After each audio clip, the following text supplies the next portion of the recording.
Hello,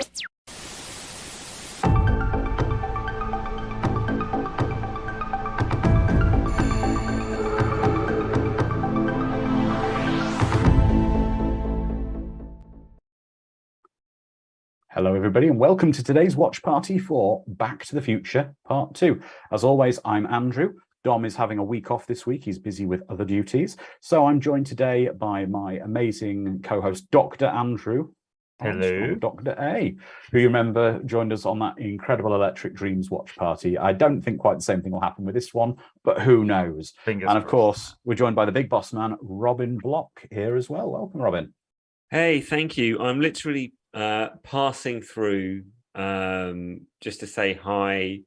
And it's been a really kind of amazing week for Creative EC because those of you that know this, we are launching a new format, a new project, a new challenge, which is called Aliens Expanded. And it's going to take everything that we've learned about making film documentaries and creating kind of interactive experiences and kind of taking it to a new level.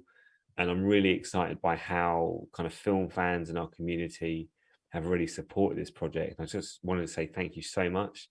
What we're trying to do as a group of friends, as a business, is to improve and iterate and get better.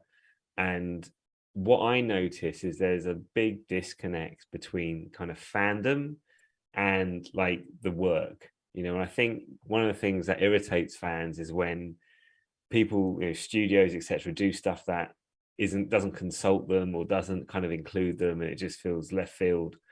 And I think that where we're headed is almost to become part of that antidote. I think what we want to achieve is to become the voice of fandom. And what I mean by that is Aliens Expanded will be an opportunity for fans to almost have something which manifests their fandom. So this project is entirely driven by fans to express themselves about this movie. It's like, let's all nerd out together on this project, not just as a deliverable at the end when we finish making it, but the whole journey. Let's just get all the best speakers, all the best people who can talk about aliens. We'll get them in. We'll have this amazing ride, and it will never happen again. It will be like this exclusive opportunity to really pay homage to something we all really love. And that's the vision for what we're doing. That's what I want to do more of. And it's funny because I'm sure Andrew can sort of testify to this. These projects are so difficult and so absorbing that you kind of finish one and we go on to the next one, and we never stop to kind of see how far we've come, because we just keep moving forward. But just today, I've had a load of people on Twitter and social media discover In Search of Darkness, you know, which came out in 2019 for the first time, saying all these lovely things and posting all these pictures. And it's been the same for In Search of Tomorrow, which came out 6 months ago. And in fact, we got a clip on Instagram of one of our backers talking about In Search of Tomorrow, and it really touched me. And I was like, wow, you know, like there's an impact there. This stuff that we're doing is powerful and it does matter. So I asked Andrew to put it up on our YouTube channel, but I'm wondering, Andrew, if you could play that. Yeah, okay, that's... If you are into documentaries like I am, love watching documentaries, especially when it has anything to do with the 80s movies, because these are the movies I grew up on watching. Anything to do with the 80s, I absolutely love it. Even the style, you know. I remember wearing Levi's and some British Knights, and I was the coolest kid in school. But that's neither here nor there. If you want a great documentary, 4.5 hours long, yes, it sounds long, it is long, but you have to watch In Search of Tomorrow. Everything is sci-fi documentary of the 80s. It is phenomenal. I am currently watching it right now, and I actually put money into this movie to help it get made. My name is in the credits. You can find it in the credits at the end. It's a very long documentary, but you never get bored, especially if you grew up with these movies. So if you don't have it, go and buy it.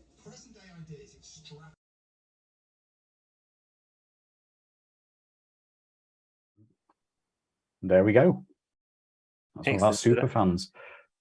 Yeah, so that was really cool seeing that, and that isn't an isolated case. There's lots of unboxing videos on YouTube, and we kind of collect them all. And we probably should do more with that kind of fan-driven content, but we want to do more in the future. Currently, our Aliens Expanded project has got about 8 days left for people to be able to support it. We've got a hard stop on the 3rd of October. And I think with Aliens Expanded, what we've tried to do is really combine delivering like a super premium product and entertainment experience with the documentary, but also really invest in that journey of live interactive events, so you really feel part of this journey. You feel invested, you experience it, it heightens your love of the movie. So all these things we've got planned, and I really hope it's a start of a new opportunity, a new direction for us as a collective. And so if all of you are here, many of you come every Sunday, I'm so grateful to the team for putting these watch parties. I remember the first one we ever did, I was so nervous, but they've become just, you know, a great break in all of our weeks. So I hope you enjoy the movie, and thanks so much for being here and your support. Like, we absolutely love what we do and we want to get better. So that's it from me. Thanks ever so much, and enjoy the movie. Thank you, Robin. Okay, just want to say to everyone, today's sync point will be where the movie says Steven Spielberg presents on screen. We've got a lot of love coming from our community. I'll do the roll call and pass on some of the love for the stuff we do. We've got Pepjin saying it's his 4th watch party. He's very happy we joined, and we inspire and deserve all the love for our efforts. Thank you, Pepjin. We have Jeremy Browning, who's joined us. He's saying he's not a huge Aliens fan, but do you think I'll still like the documentary? I think you probably will, because quite often, even if you don't necessarily find the subject matter something you love, the documentary can be better than the actual subject. And our great friend Soul Search and Destroy says the Creative VC documentaries really are love letters to the phenomenon of fandom and what makes it so important to the shared community, to the shared pop culture and global community. In other words, you guys rock. And Jeremy Browning saying this is his first watch party and Back to the Future's all-time favorite movie. Well, welcome to friends new and old. And just, I can see, I'm going to do the roll call on Discord in a minute, but let's get this movie underway. So, Andrew, would you please give us a countdown from 5, 4, 3, 2, 1, and a press play? So off you go. 5, 4, 3, 2, 1. Press play now. There we go. And we see Steven Spielberg presents. I can see, though, on Discord joining us some of our great friends. Oh, Mr. Bossman has left us. We've got Mad Matt 42, Lizard Man, Icy Matty, Jedi Wizard, Eric, ENIAC, Hannah Rose, Sharon. Let's keep going. James Hellier, welcome, James. Doug P, and many people. So now we're getting a flashback to the, well, to the remade end of the first movie, because of course in the original movie it was not, my God, I do all the name. Claudia Wells originally played Jennifer, but unfortunately her mother, I believe, was ill, so she went to care for her mother, which is quite understandable. So she had to regrettably drop out of the part, and Elizabeth Shue took over. So, Andrew, tell me of your love for Back to the Future. I think everyone loves these movies.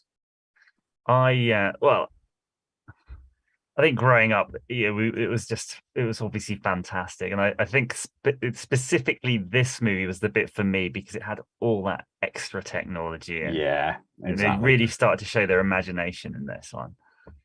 And unfortunately, what I will have to say is, in your professional career, you do work in the automotive industry. Give us your opinion of the DeLorean as a vehicle. It was made by well-meaning people who really were keen, but not car makers. The engine block's quite robust. It's a bit underpowered for its weight, though, isn't it? I think so. But not if you have what's it called? Mr. Fusion on it. Mr. Fusion. And here we go. We're seeing just this great remake. I mean, I think for a lot of people, because it was so many years between Back to the Future and Back to the Future 2, I think it was 4 years between it. So unless you'd watched it fairly regularly, you mightn't even notice Jennifer had been recast, and you thought it was the, you know, was the ending. I don't think as a kid you really notice that at No. all, unless you're watching them back to back. You weren't really particularly paying much as a 10-year-old. You weren't paying much attention to Jennifer, unfortunately. It was like, I remember the this car's so effect cool. now. This effect now is just brilliant. Yes, it is. Look at that. And the theme tune, of course. Oh, yeah. Classic.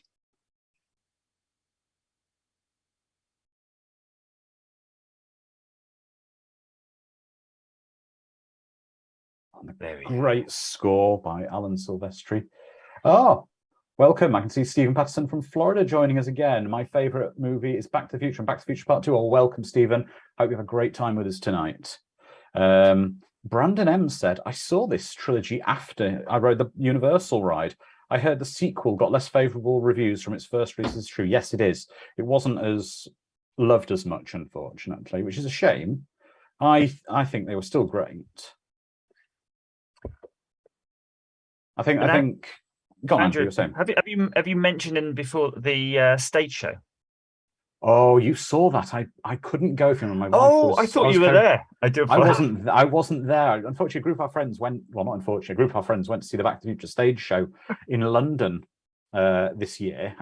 Andrew was amongst them. Unfortunately, I couldn't attend as I was taking care of my wife. And yeah, it's on the agenda to go and see it. I heard it was excellent. It was excellent, and this is where you see these themes. So in the Back to the Future score, there's some very particular pieces, and they use that in the stage show because they're very emotive, and they bring you right back to being a kid in whenever this was, the 90s.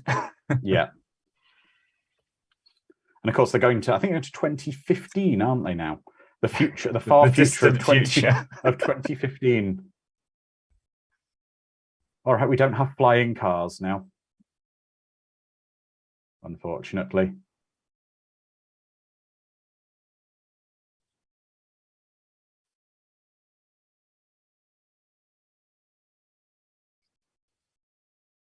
Edward the Black Prince, most of this movie is lies. It's not, Edward, and welcome, Edward, because all that's happened is the timeline's changed a bit. Something happened in the world, and the timeline turned out a little bit differently. Yeah, it may well be that the Doctor they've done something that's made the future take its tangent and accelerate. Yeah, exactly. This is why we need a big blackboard with a chalk and line and everything. I think that happens later in the movie, doesn't it? They do that. They do that later on. Oh. Yeah, Doug, I've done that. I didn't get to ride the Back to the Future ride, unfortunately. You're saying at Universal Studios, it was the Back to the Future ride was replaced by the Simpsons 4D ride, which is nowhere near as good. I didn't love the Simpsons ride, I'm afraid, because I'd rather have ridden Back to the Future. Oh, this is some classic 80s sci-fi we're seeing here. Mystic magic lights you shine in people's eyes that make them fall asleep. Didn't Men in Black have a similar thing, didn't they? They had a thing for erasing your memory, a big flash. I tell you what, if you had an invention that would make you go to sleep like that, you'd be a billionaire by now. You'd be the new Elon Musk. You would be. Love a machine that. Imagine you just sell them in airports. £200 in an airport. No, the only time I've ever fallen asleep like that was a bit disconcerting. Was when I went for surgery, and they gave me an injection, told me to count back from 10. I got to 6. Oh, yeah. Do you remember them waking you up, Andrew? Really? Oh, no. I woke up on the monitor after my operation, but unfortunately, I woke up and I didn't have my memory initially when I woke up, and I started fighting the staff to get off the bed. It was like something like Total Recall. All sweary. No, I was like, what's going on? I was pulling all the monitors off me, and yeah.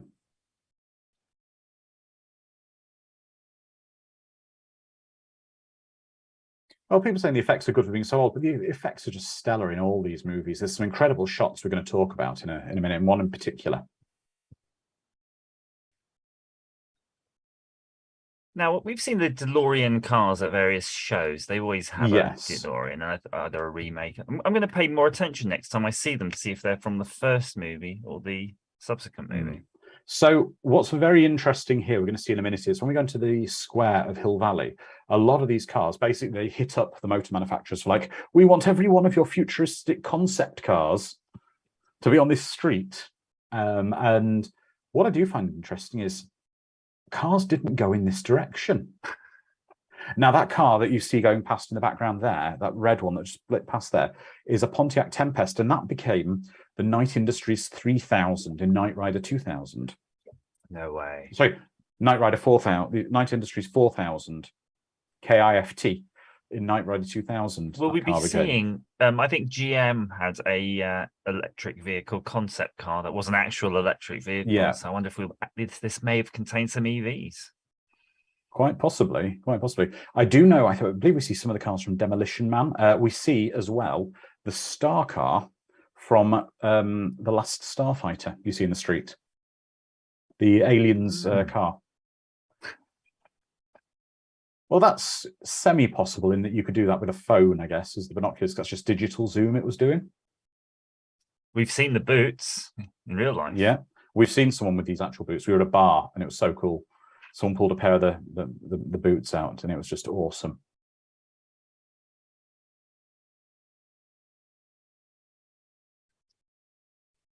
I do remember, though, watching this when it came out in 1989, how futuristic this seemed. I'm just thinking, Andrew, we never really questioned the pointlessness of this jacket. Why would It's not that pointless, because think about it. You could buy a jacket, one size fits all. It comes in the largest size and it just adjusts itself for you.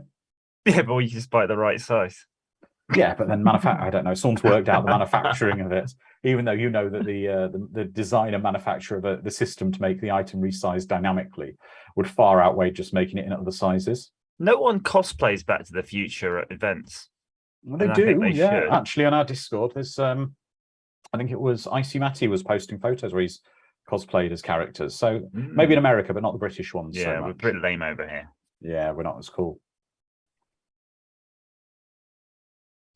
Doug Pete, I bet there's a Cafe 80s somewhere now. Yeah, well, I think I said last week, I went to a 50s primetime cafe in Disney World, and it was like the 50s inside, and it was perfectly themed to it.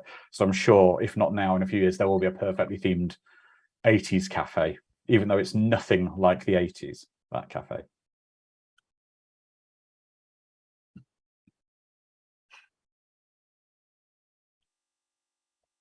I quite like reading some of the alternate stories on the pages that they put in. Because now you get in quite in high res, can't you? You could pause it and eyeball it.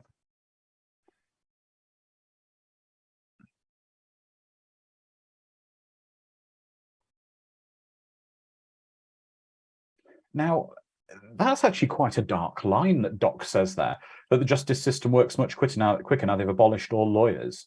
Well, that means then that what do you do for legal representation? Surely, is it you just go in front of a judge who just decides? You have judges now, like Judge Dredd. Yeah, that's a bit on the dark side. Perhaps we could actually get a pen and paper and work out if it's actually the same universe. Yeah, maybe we should. There's peach trees.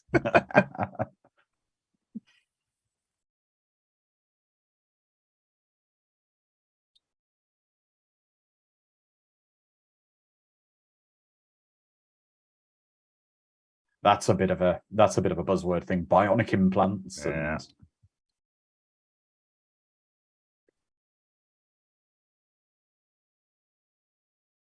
Exactly, Jedi Wizard. What do you do if you need a lawyer? You don't. Well, at the end of the day, one of the primary functions of a lawyer or legal advice is that legal advice to give you accurate understanding and interpret the complex laws. So, a little bit worrying. Because there's many a time people have gone to court where they rely on accurate legal advice to not get themselves in further or incriminate themselves. The casting's actually brilliant in it, and yeah, I love the way they've overhauled sort of the town square here. They've just made it look that bit different.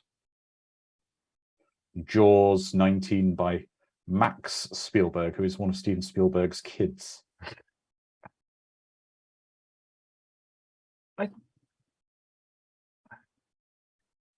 That's a bit of a very futuristic idea, having a self-service robot for the gas attendant. So this thing with the shark, there is a place, isn't there? Is it New York or London, somewhere where they've got a corner of a building Mhm. where it's two big screens, and they've worked out a way. If you look at it at a certain angle, it looks like a projection, does it? I'd like to see that. It's not I'm sure. projection. It's actually just done. It's just the perspective of the building. They've been Oh, really right. clever how they Oh, make it. wow. I'd like to see that.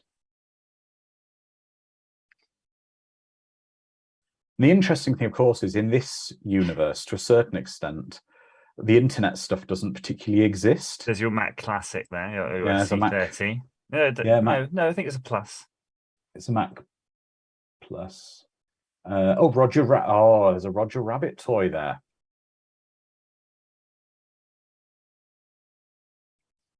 There we go.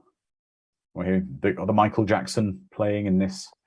It looks like a really cheaply themed diner, but that's what's great about it for the 80s. It's like someone else's idea of nostalgia. If you look at all those are Prince. So this would be the Pimp Shui of. No, that place is cooler. But this would be retro for the time period, wouldn't it? Oh, it would be retro for the time period. It's like badly themed, I would say. They got like stickers of Princess Diana and Charles on the wall. That's a Max Headroom action going Yeah. on. But it does have self-service payment sort of machines for the waiters, or the TVs. That's a good point, actually. We should point out anything we spot that we have. Yeah. Yeah, I could go. There is a sort of bar where you can fill your drink, can't you? But you put it on the table and it fills it from underneath. Well, I tell you what's really cool. There's certain new cruise ships that I believe belong to. I can't remember. It's like Wonder of the Sea. It's one of them, for example. One of them. It's Royal Caribbean. They've got a thing with an app on your phone, and they have robot bartenders, and you're in the bar and you order your drink on the app, and the robot bartender makes you drink, slides it down, and then unlocks when you scan your phone. Oh, that's cute. Yeah. It's quite common now, isn't it, though, in their sort of, what do they call it? Teppanyaki? What do you call that? You know, like those grills and stuff like that, where the Asian restaurants that we've been to recently, and they've got little cat robots that serve you. Oh, yeah. I've been to one like that in Florida where you have a robot that brings you your drinks and food. And Cooper, welcome Cooper, over on YouTube, saying an alternative to Back to the Future as a title is "Let's Go Home." Catchy. Yeah. So meat tenderizer. I always thought that looked like a meat tenderizer. On the end of his cane? No, on the end of his hat. Junior. Oh, the end of his hat. Okay. Oh, yeah. Sorry, I was looking at Biff's cane. You mean older Biff? It does look a bit like a meat tenderizer, doesn't it? Or an egg carton turned upside down on his head.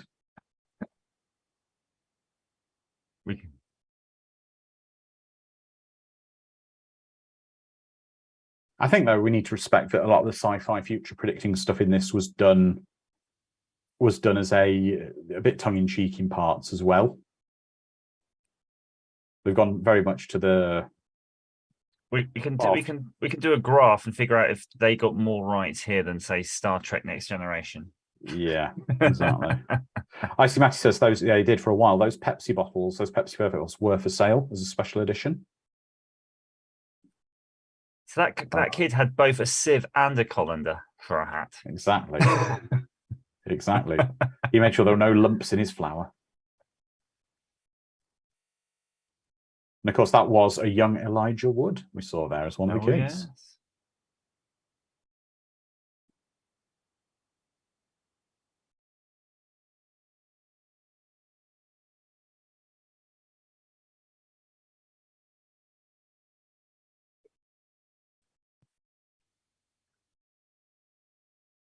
Cooper isn't a fan of the second and third movies. That's a shame. We like them.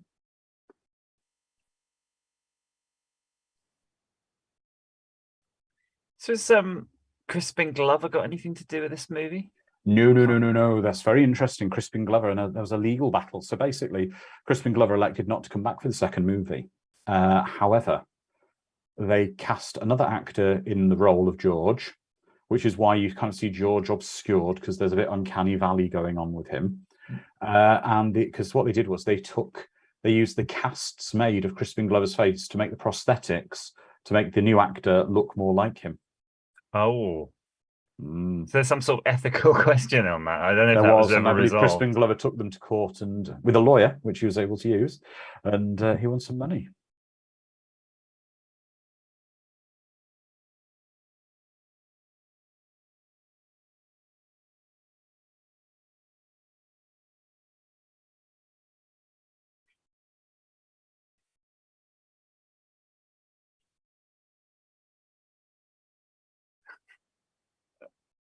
Mm.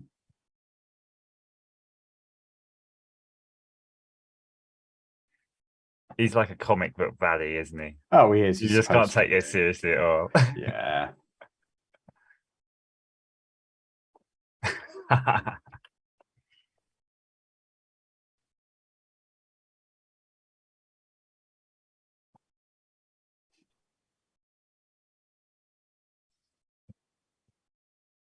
Well, that was one thing they didn't quite get right, was they didn't even fake flat screen TVs. Oh, really? Yeah, everything there is a... But then again, you could say it's retro. That's why it's a CRT in there. I just wonder if Biff was if he'd be played by Clancy Brown or something. What would he be like? Gritty. So, now we see Biff's BMW, which is a 633 CSI E24 from 1976. Biff is driving here. Mattel.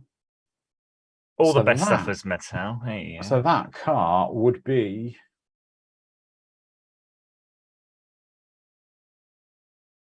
Come on, Andrew. What's the quote? Well, Is it you need power or you need those power? boards don't work unless you've got power. Don't work on water unless you've got power. We'll see if you're right. Yeah. Sounds about right. It's two of them quoting it. And Biff's board is called a pit bull. I think I saw this in the cinema. I did. I certainly did. Eating those old fruit gums that really stuck to your teeth that came in a little box. The proper ones. There you go. And very briefly, we just saw, might see it again. There you go. See the silver car we just saw there? That is the Star car, which is Centauri's car from the last Starfighter.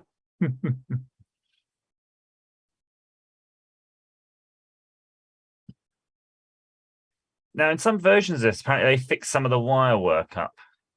I can't blame them if they did a little bit. I mean, it couldn't have been perfect for the time. I thought it was the bit at the end good. of this scene, we can look out for it. You might be able to see if there's wires or not. But...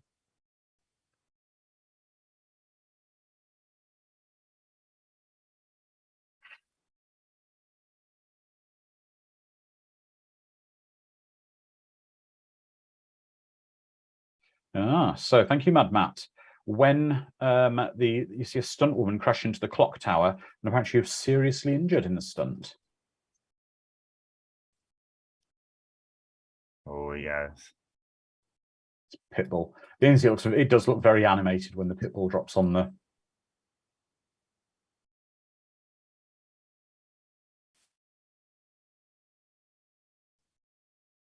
Oh yeah, Yeah. Doesn't look as good as it might. I thought that effect was quite cool there. Oh, Blown yeah. your mind back then.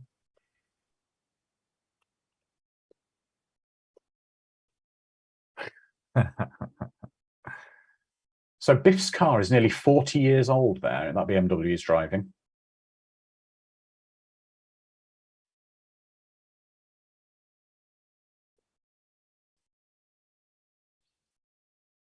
Exactly, Brandon. The idea of building hotels, apparently she was quite badly hurt in this stunt. But as Brandon was just saying, the idea of building hotels in space is being discussed, but we can't figure out anti-gravity skateboards. I tell you what, you ever watch that TV show For All Mankind? No, I didn't. It's amazing, right? You got to watch it. But what's crazy about it is all this stuff you're seeing, all these bazillionaires talking about building space hotels. It's like watching the TV show. It's like they watch a TV show and go, that's a good idea. I reckon we could talk people into that. So here we are. Now, see, that would be a good invention. Yeah. A self-drying jacket. I think when I was doing a Kickstarters live with DJ Slopes, our friend, someone come up with a self-drying jacket, but it was basically they built a hairdryer and tube system within it. So now we've got a flashback. That is the original guy. That is Charles Fleischer, who played the same character basically in the first Back to the Future. But additionally, in that antique shop, there's a Roger Rabbit doll. Roger Rabbit was released very close to when this film was released, and he is the voice of Roger Rabbit, Charles Fleischer. No way. Yeah. Please, Eddie. Oh, I love Roger Rabbit. even if the Judge Doom stuff at the end is. Now you're a father of two youngish boys. Would you let them watch Roger Rabbit with the Judge Doom bit at the end, or would you have to be in the room? Do you think? Well, I probably would let them now. I'm starting to let them watch things that they shouldn't quite be watching. That's the best way. I'm not quite Aliens, because that'll scar them, but working towards some of those bit more PG movies and 15 stuff now. Oh, those Dustbusters. So let me tell you, my grandmother passed on in 2017, and we're clearing some stuff out of her house after she passed. When I was a child, and they were brand new, my parents bought my grandmother one of those Dustbusters and mounted it in the dock on the wall with the charging plug and everything. And it was still there, unused to this day. They were so weedy. It was. You could get more suction by sucking through a straw to pick the dirt up. She'd probably just give up on it immediately. Yeah. You know what she probably preferred? The old ones with the rotating brush, Andrew. Oh, yeah, she had a hodder. Yeah. Or rug sweeper, as we called them. But they had handheld ones in the Chinese restaurants, don't they? Where they just a bit of rice and they're rubbing it on the counter.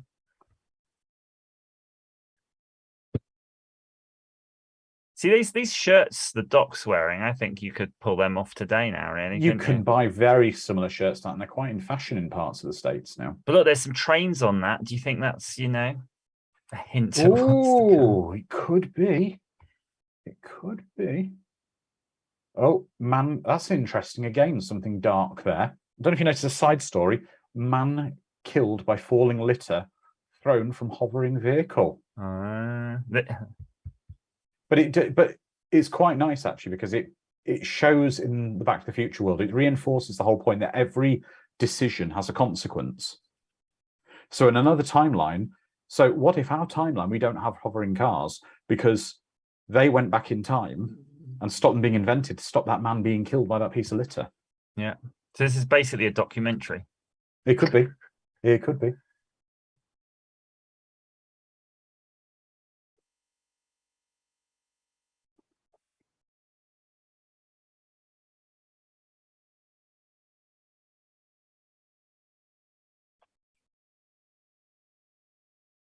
Sharon says, just thinking all about the time travel Doc might have done without Marty knowing.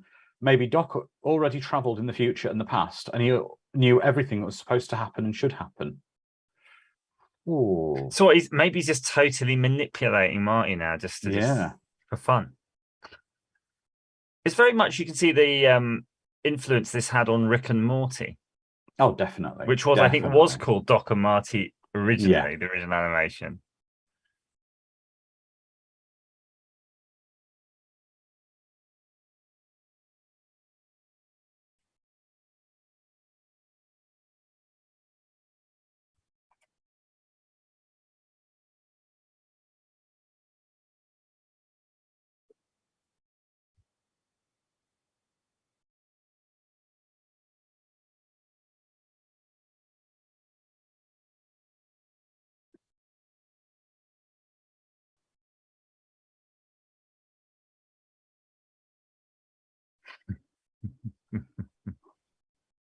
I think you should develop some of those mannerisms, Andrew. You need a Scott. Doc wears his watch in an unusual way. He wears it on his right. I don't know if it's because he's. Oh no, it's just on a bit squiffy. But I think he wears a couple of watches. He seems to have one on his other wrist as well. Maybe he's got a now and a then. A now and a then watch. We'll keep an eye on that. Well, Fraglord says Doc really looks like someone and acts like someone that might create a time machine. Yes, or claim to have invented one.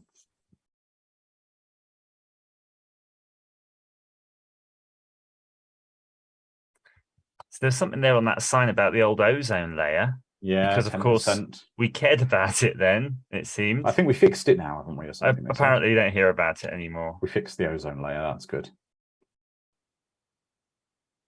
Oh, I've read that wrong. The sign says Surf Vietnam, but I thought that was Surf Viennetta, which if you're British would be a very strange thing to do. Go surfing on some Viennetta, which is an ice cream dessert. I'd give it a go, though. I do like them. I like a Viennetta, but I don't know if I'd use it for surfing purposes.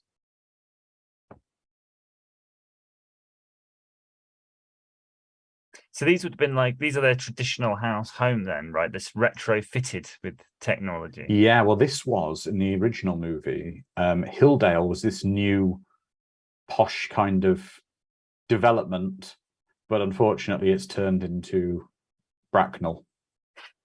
Is that what it was? I always wondered if this was meant to be a bit rough now. Yeah, that's what the police officer just said. It was originally a quite posh area, but like I say, it turned into Slough/Bracknell, which, if you're not from the UK, it's a not very pleasant part. But doors with fingerprint readers, yeah, that's quite common. Yeah.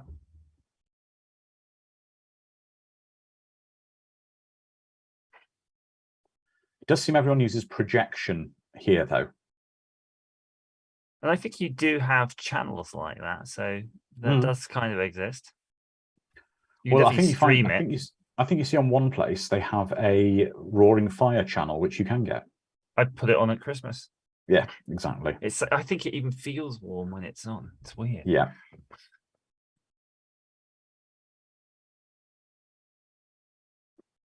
And the house is somewhat of a smart home. It's a bit clunky compared to what we have now, but it's not far off with some of the stuff where you've got displays dotted around the home that you can speak to and do things with. What do you think if you added every Amazon gadget and Google Nest, Ringo, or they're all whatever disparate gadgets? It would look like that, wouldn't it? Just all random stuff over the years.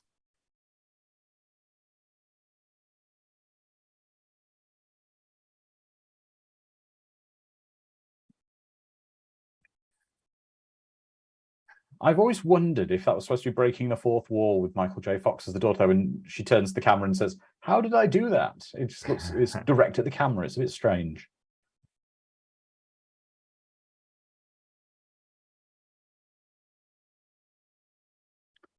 Well, Calbot is saying AR is still 4:3 on the TVs instead of 16:9. Well, don't forget, in the early 2000s, there was a man who was protesting against widescreen TV, who took the Philips headquarters, I believe in the Netherlands, hostage to protest against widescreen TV. He wasn't successful. Maybe he was in this universe. There's quite a lot of things saying how the 4:3 screen is still the technically best for home viewing for various reasons, and there's various arguments for it. So Sharon is saying, what exactly was the guy's problem with widescreen? I don't know. He didn't like it. You can look it up. It's a very strange story. But if you can think of 4:3 though, Andrew, now on phones, it makes more sense, because you do kind of go that way with social media. So I think we can give a pass to the movie.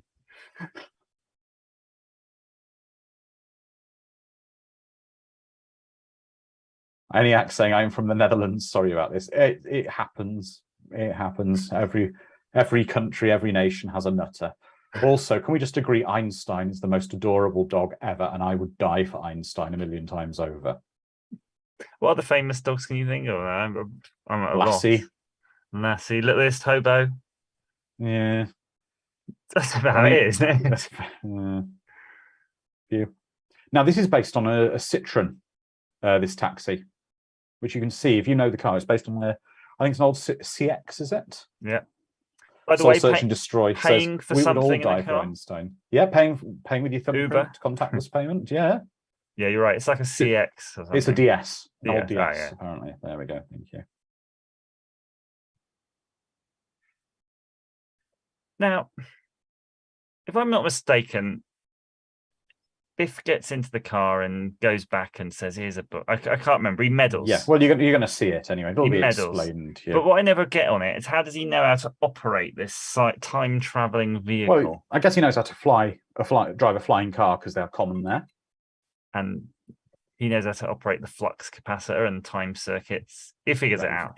It's only this thing behind me with the numbers exactly. on it. Yeah, but that's almost like my young niece when she comes to visit. I'll catch her watching telly, watching something on her iPad and on her phone at the same time.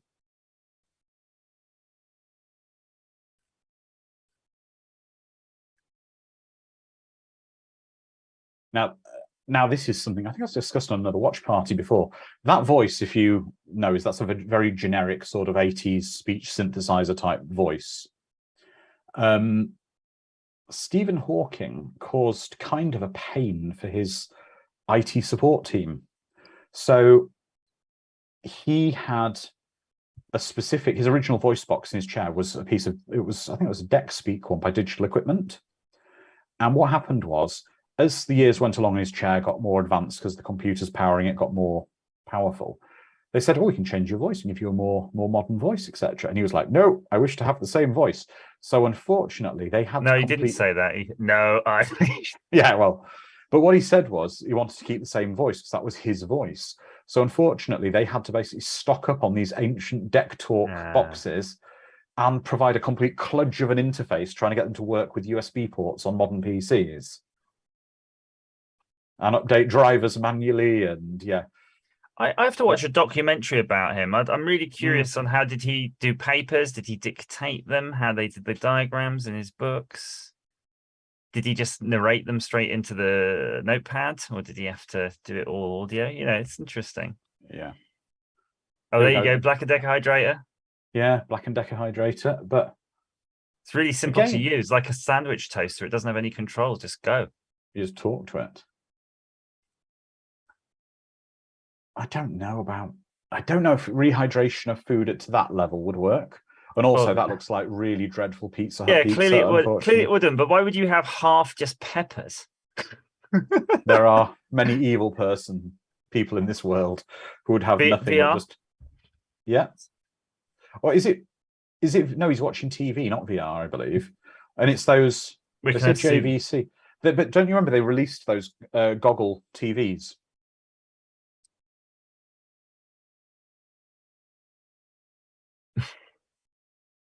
I mean, none of that is too far advanced.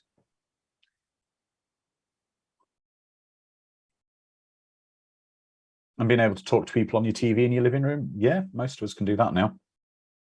Honestly, that doesn't look. You know, I could imagine that being a lounge now. That TV, at wall. You know, that's okay.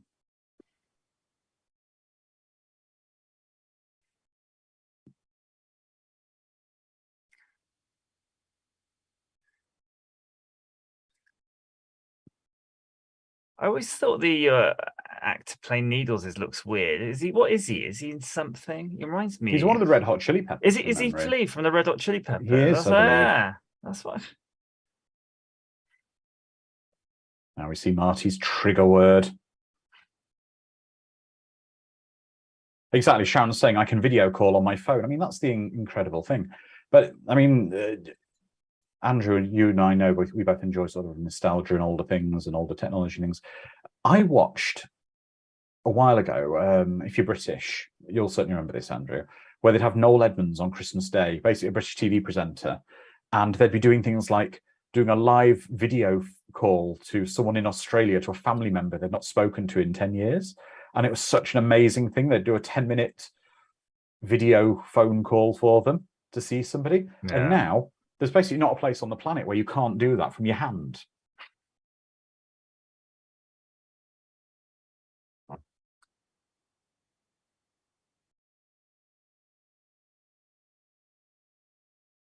I'm not sure about the dual tie thing, but I'll go with fashion like that.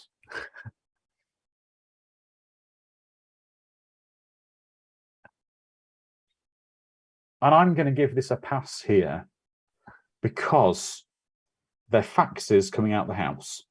Faxes maybe aren't as dominant. However, he's working for, I believe, a Japanese company. Yes. And as you and I both know, for some curious reason that even in Japan they can't explain, they're still obsessed with fax machines for official documents. And stamps, don't they? They have little stamps. Fax, they still incredibly prevalent. Fax machines are. Exactly, James. They still use faxes in Japan. So if that is a termination notice, effectively, you can imagine it would come by a fax if it's official.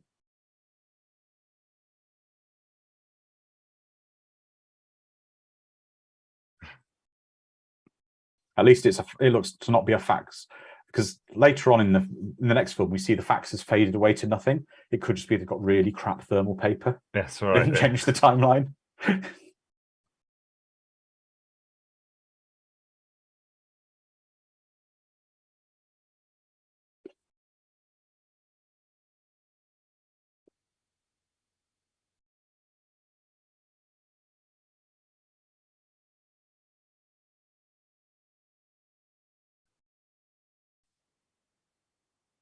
Now there's a deleted scene here where you see Biff now will snap his cane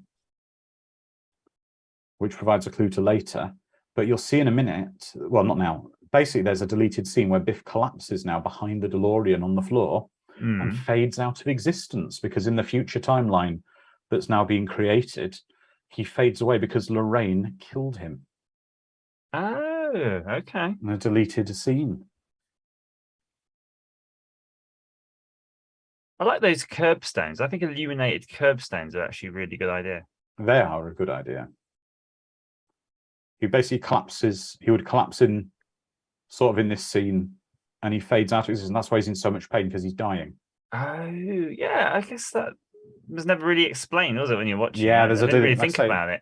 It's a deleted scene. Shows he was killed.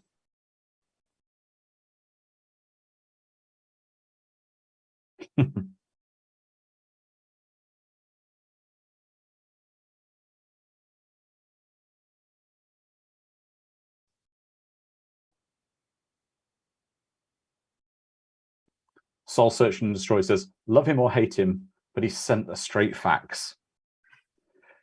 That's right, Sharon. Sorry, Doug. It's explained that basically she's shot him and killed him when she finds out that he was responsible for the death of George.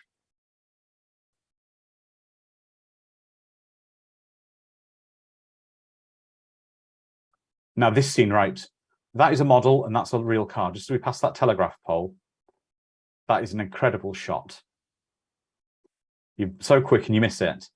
When the car's landing, it's flying. One side of the telegraph of the lamppost is a model, and then as soon as it passes, it's the actual real DeLorean. Oh, that's awesome.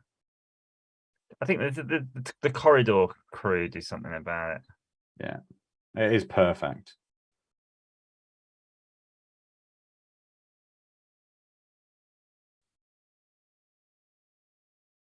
I don't know, but even in a respectable neighborhood, as they think it is, because they're unaware of the time changes, I don't know if leaving a young, attractive woman outside on a bench at night asleep like that is appropriate.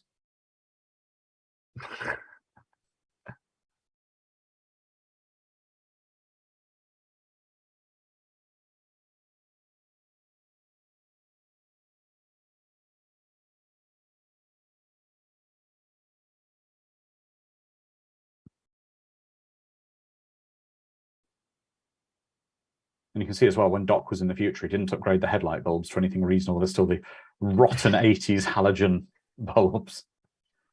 Reliable, though, aren't they? Until they maybe get a bit of moisture on them.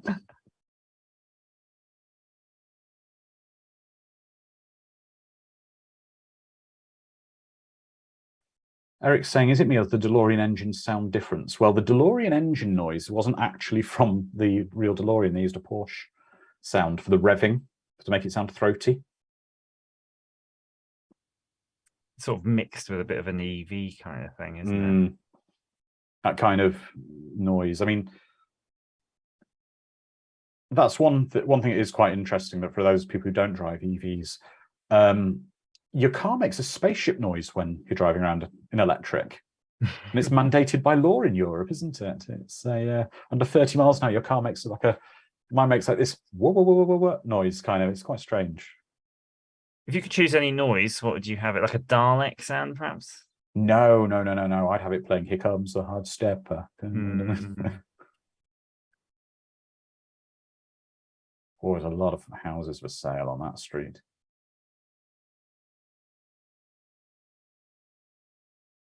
Oh, it's all looking a bit rough now. It is.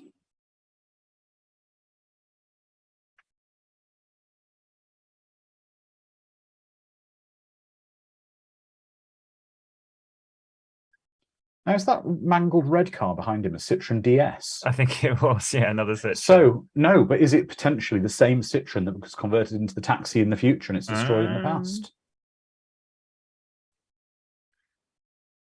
Because I should imagine a Citroen DS wouldn't be a very common car in America.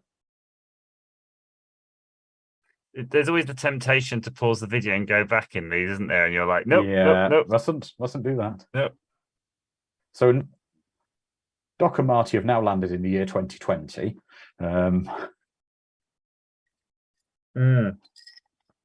Yeah, exactly, Brandon M. They've just gone to the year 2020.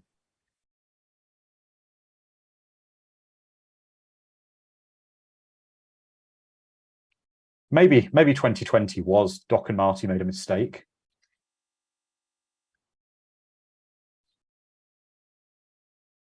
You'll be able to go pick up probably an Atari ST or an Amiga now in the shops. Is it bit? Yeah, about right. Maybe. You had to buy lots of classic computers back then. Oh, and now he's on the set of Masters of the Universe. Yeah, because I mean that's James Tolkien who. Oh, you can see in HD. I've not noticed before that Lubitsch's got a big scar on his face, over his eye. I've never noticed that before. Oh, he's not Lubick. Sorry, Strickland. Lubick was a character in Masters of the Universe.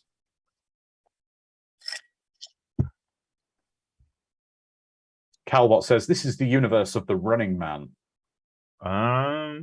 Yeah, you could easily write that together. Yep.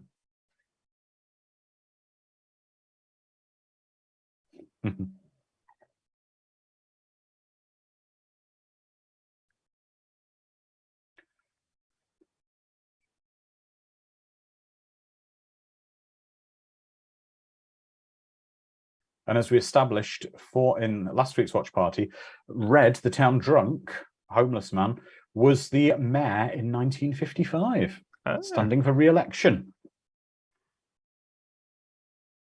Now, Andrew, this will be something you recall, not the casino with the whatever, but the oil refinery, with the industrial big cooling towers like that from when we both worked at a steelworks in the UK with weird industrial things that kill you as soon as look as you everywhere. That's right. That's right. We weren't those rough and tough hammer wielding navvy types though. We were like computer nerds. Just sat in a computer nerd block, yeah. But I do remember driving around the site and seeing the proper thing with steam erupting from the ground. Yeah. If you ever go into the steel, the rolling mills and stuff, it was insane, that stuff. Yeah. And when they'd give you stories about people who died and they're still in the block. Yeah. Now, we're not going to go into mentioning any similarities to any world leaders, past or present. At the moment, we're not going to go into that because it's hot potato I'm going to put down, but it does look like the bar out of From Dusk Till Dawn.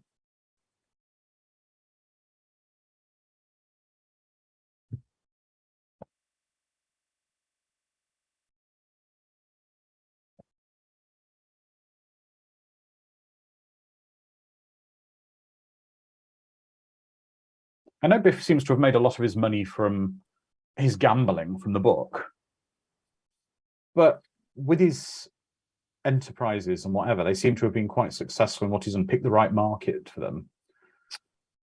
I don't know, was there anything else in the book? I'm wondering if there were photographs. Or maybe in that almanac book there's also like in this decade this industry became popular. What's weird with it, you kind of think he must have been really a douche to the core. Oh, yeah. Because after getting the book, he obviously could just do anything he wants, but still decides to be Biff. Fraglord's saying, why not buy Apple stock in 85? I wouldn't. You want to buy Apple stock in 1998? Did they dilute the stock by the time Jobs got in? Well, it's not that. In 1998, they were literally a week away from going bankrupt. Yeah, but the stock would have been really, really, really cheap, right? Yeah, that's what I'm saying. They were that you far just hang gone. on to it. I think I looked at it. It's something like $1,000 of Apple stock in 1998 now would be worth millions. Unfortunately, most people wouldn't. Well, for actually everybody, when they buy stock, it ends up worth less. Yeah, and they pay for it.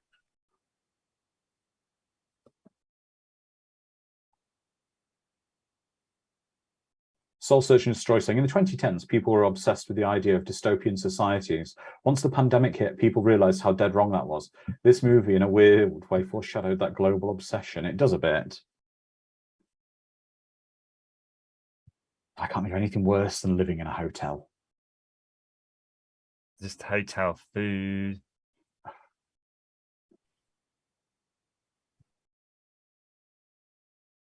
Actually, I'm going to give you a little tip, Andrew. There's something I've discovered recently.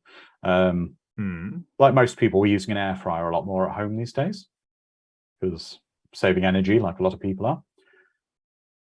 Cheese on toast, 3 minutes in an air fryer. Perfect. Ours is an active fry. It might not work out so Might well. not, no, not if it's pushing it around with a paddle. No. But 3 no, I minutes will in try that. a proper air fryer, 3 minutes, and you get perfect cheese on toast. Just put it in raw and it cooks it. I like the nuked in the microwave. Oh no, that's how my parents have it. We can see quite a lot of awful alcohol on the counter there. Beefeater gin, Jim Beam. To be fair, Tom Wilson, yeah, Brandon, you brilliant comment there. That Tom Wilson, who plays Biff, apparently he's such a nice guy in real life, and he's having a lot of fun playing it. And it is testament to how good an actor he is that you hate him so much, because if you think about it, he is playing a character that you are supposed to despise. So he's doing his job well.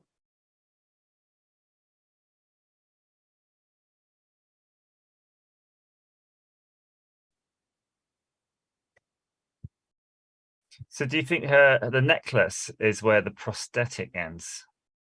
Makes a lot of sense. I don't know. You're not familiar with prosthetic boob technologies. No, I'm not. I certainly am not.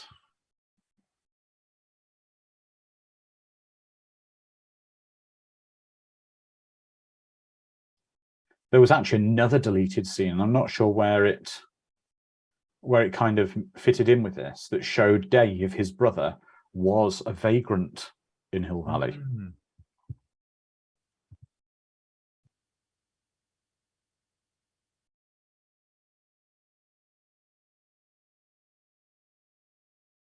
Ooh. Oh.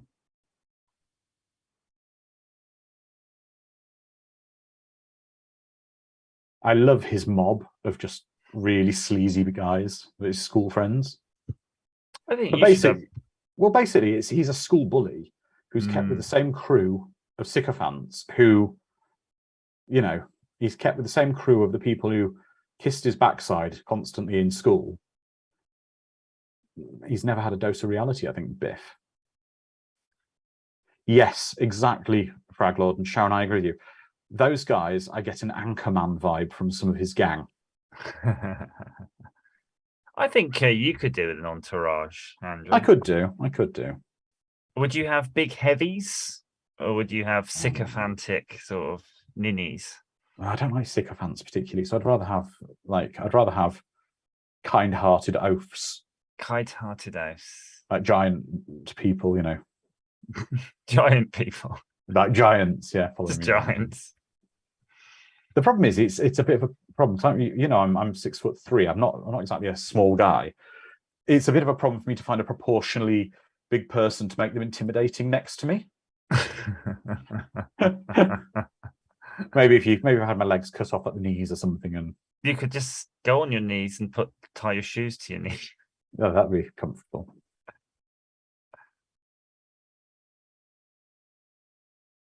It's a very dark world, isn't it, this one? It is. It's a very dark world.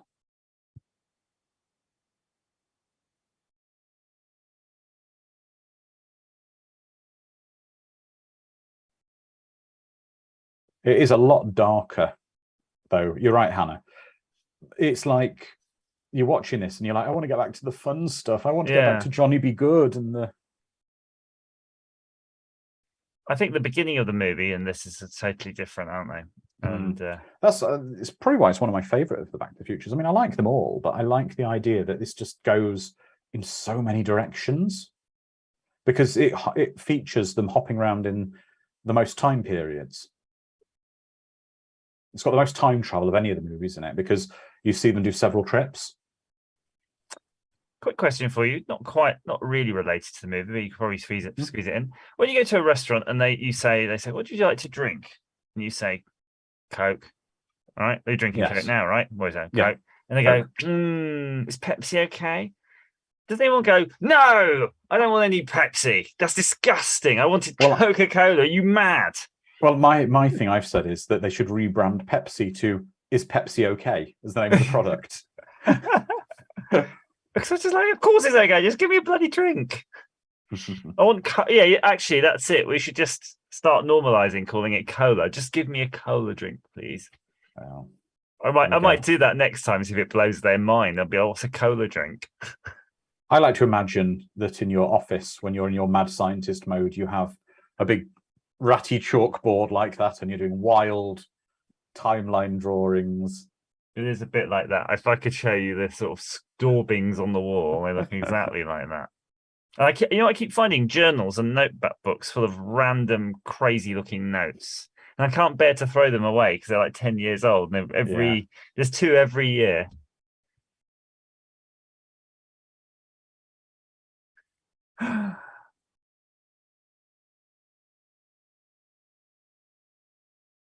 Fair, Biff must have really yanked his cane a bit to get it to snap like that. Can you imagine snapping a walking stick? I mean, something that's designed to take humans' weight. I mean, it's quite a substantial stick. And he didn't break it with his leg. He pulled it up, so you know.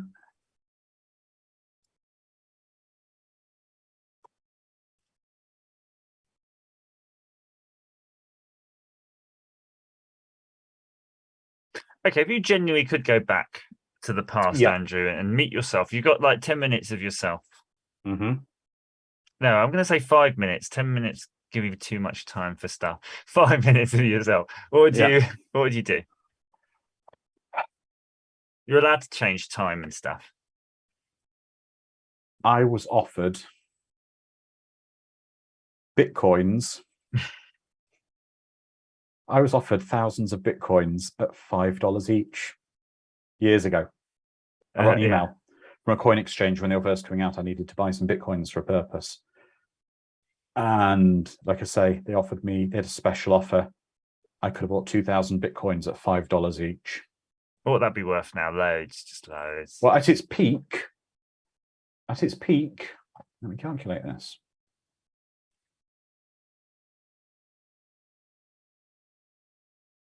So you could go back to yourself and just literally just go 2 words, buy Bitcoin. And you'll be like, what did that mean? And then eventually you'd hear about it and you'd know that you need to buy Bitcoin. It would be worth at its peak. I need to count the zeros. 1, 2, 3, $130 million. Yeah. But would you be happy? Yeah. You could get the Disney season ticket. You could be there every day. I could. What could I do? You get bored. I could have a week. I could have a week at Centre Parks. Yeah, that's what I'd spend it on, a week at Centre Parks, and be skint afterwards. And go to the Pancake House every day. Yeah, be skint afterwards. But...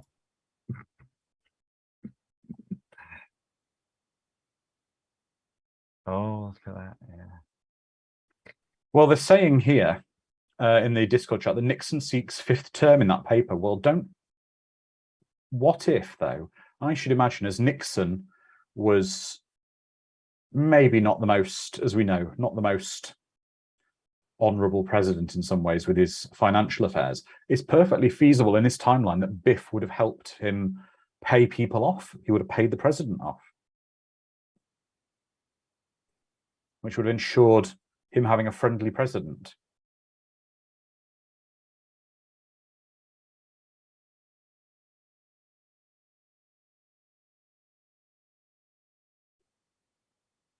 Exactly, Sharon saying, I can be happy with millions of dollars, or at least be sad in a really nice house. Well, it definitely doesn't buy happiness. Otherwise, every movie star and pop star would be the happiest people on the planet.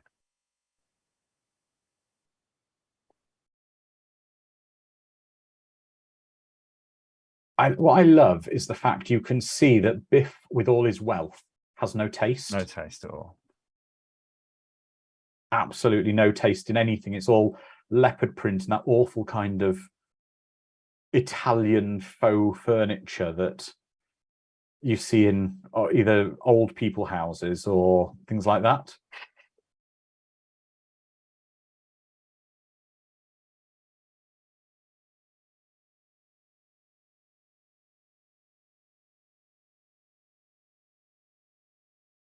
Exactly, Eric. He was watching A Fistful of Dollars on the TV, and we saw him with the boilerplate bulletproof vest, and that might come back soon in the 3rd movie.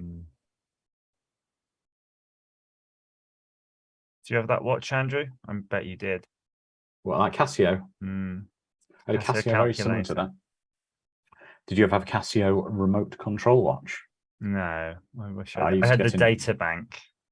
No, I had the remote control watch, and yeah, I used to cause trouble when I'd walk past the local bowling alley. It was in you'll probably remember in Swansea, the bowling alley used to be in the centre, and you could see all the lanes from as you walk past by the glass. And I would use the remote control watch tuned to the search mode, whereas it broadcasts on all the frequencies to find the off. It would use the off command as the one to work out what TV it should be. So I'd stand outside and just tap the watch repeatedly until I found the one for all the tellies for the bowling lanes. And So they'd all just go regular off. TVs, the ones that They're show just the silly animations and stuff. Yeah, and showed the scores. Yeah, they were just regular TVs. Wow. Such hijinks. Soul Search and Destroy says, you know what they say, money doesn't buy class, but Biff and other obscenely rich folk are living proof. They end up turning into caricatures, don't they? Yeah. You sort of see them and they start going mad on Twitter. Well, Fraglord's saying strange that back-to-back filming isn't used more. It's still used in some movies. I mean, look at, for example, I think the biggest one would probably be Avengers, Infinity War, and Endgame. They were shot back-to-back. It does keep the costs down quite a bit. But it also means the studio has to be confident that the chapter after the first chapter they're releasing is going to be financially viable.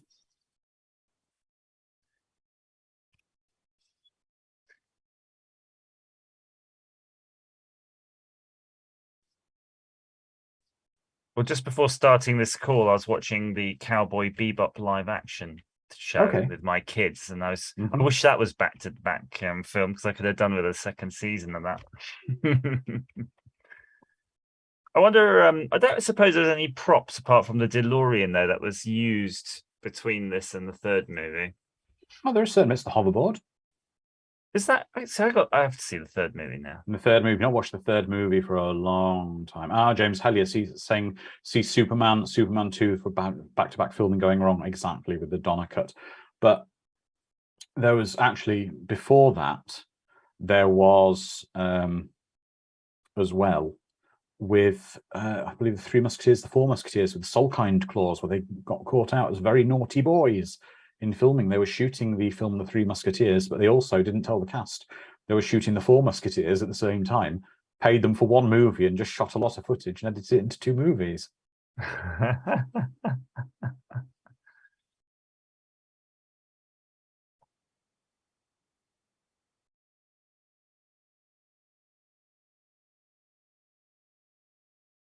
The thing is, he's so obscenely wealthy, you can imagine. Also, you can imagine that he's bribed everyone, the police, the government, everyone's in his pocket. Now, I'm gonna say there's another timeline where Marty dies from this. Because how would Doc know where to be at that specific time with the car to catch him? Good point. Yeah. So there's another timeline where Marty's being peeled off the pavement with a spatula.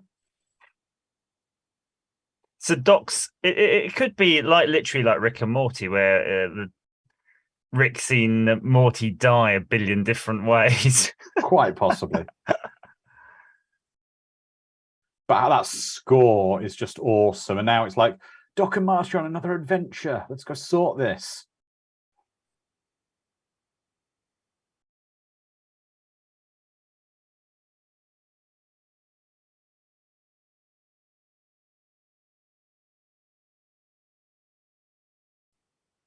Yeah, Lizardman's saying he's guessing Doc planned their escape route in advance. Well, how would Doc know where to be and know that Marty would be chased up to the roof?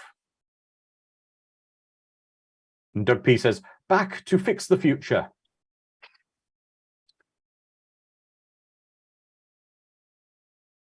And now we're coming up to a very interesting point in the movie I'm going to discuss with you shortly when we get there.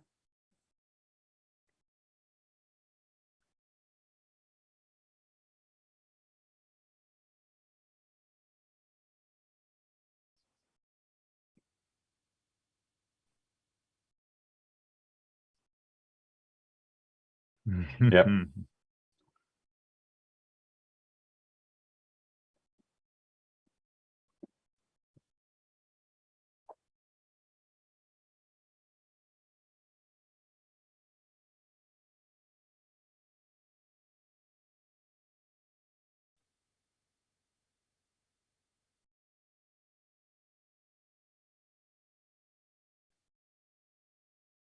I love the fact he's got a suitcase with cash from all the different time eras in. But that's going to be a really strange thing. Have you thought about that? I mean, since the pandemic, I tend to handle cash a lot less than I used to. I used to always be one of these people who have cash in my wallet. And now, since the society has moved to be largely cashless, but all our cash is going to be different for us Brits.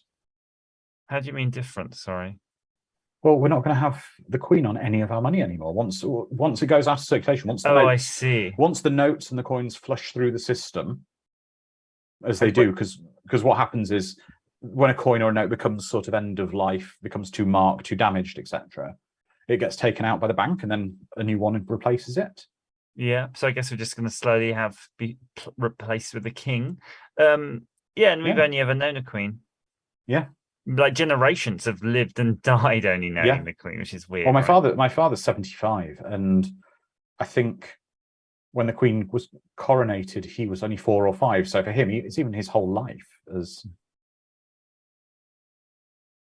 Now, here we go. Now, this is very interesting. What can you tell me is interesting about this point in the film? What is the unique thing happening right now? Not to do with Biff directly. See who can tell me in the Discord or on YouTube.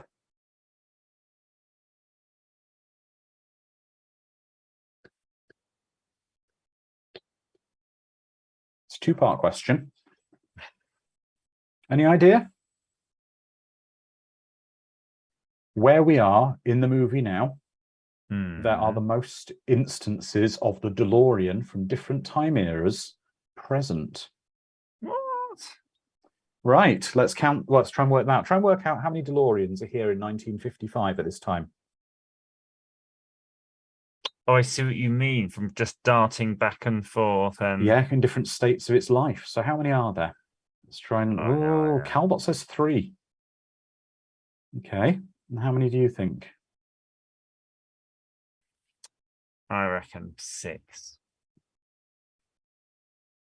Oh, they're saying 3. Okay. Yeah. No. I'm getting 3. There are 4 DeLoreans here. Can you list them, Andrew? Who can list all 4? Yeah, Calbot. You've got 4, so you can list all 4 for me. So we've got the original DeLorean from the first movie, Marty Goes Back in Time, and that's parked in Doc's garage. We've got the DeLorean that Biff has stolen that's parked somewhere. We've got the DeLorean Doc and Marty just travelled from the alternative 1985 in that's parked behind that sign at the moment. And the 4th one is the DeLorean that's burnt out in the cave, waiting for them. It's been there since the 1800s. There are 4 DeLoreans. This is the point in the movie where there are the most DeLoreans present. Calbot was right.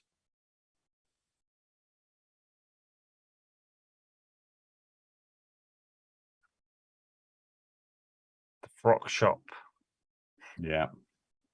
With Ruth's frock shop and the Studebaker garage. The cars that weigh as much as a cross-channel ferry. Made of pig iron. It would be very, very heavy. Hannah Rose saying you can tell what a bad guy Biff is by the way he treats kids too. And Sharon says her brain hurts from all the DeLorean math. Mad Matt saying the 1885 DeLorean hasn't arrived in this timeline yet, or exists in this timeline. Well, it might do. It might be there because it had to be there to be found. It doesn't spawn into existence because time has to, it's for.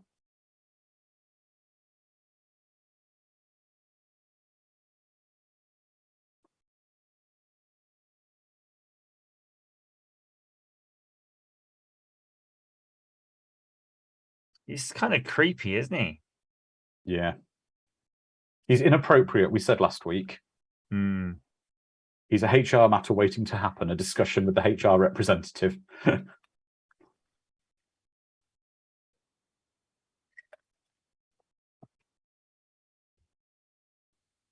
I've never really driven an old car. What's the oldest car you've driven, Andrew?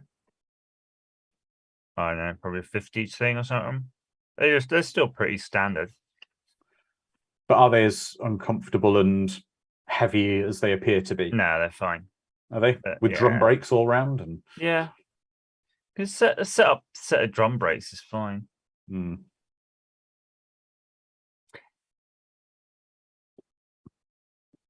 I think the oldest car I've ever driven was probably about 1988. So yeah, they're pretty standard, right? Nothing. They've not really changed that much.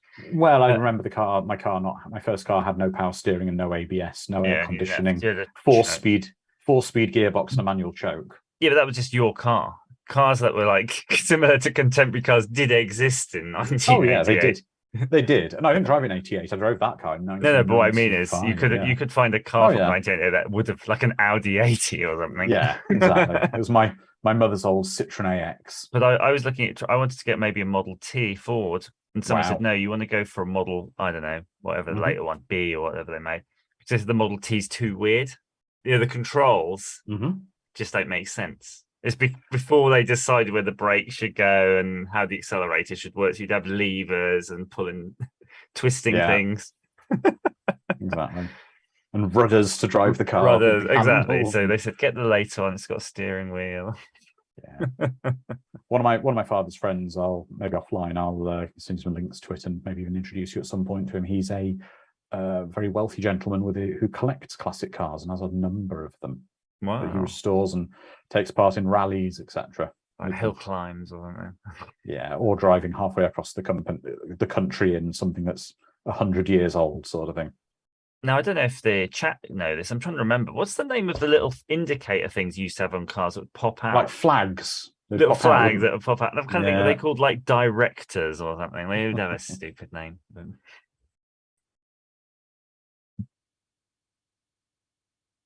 Got his book. I would say for all the major sporting events, it's quite a thin book for 50 years worth of sporting event history. But it could just be a big list, couldn't it? I suppose it could just be listicle, but it seems very, very If you small. take all the pictures out of a Guinness World Record book, it's not much there.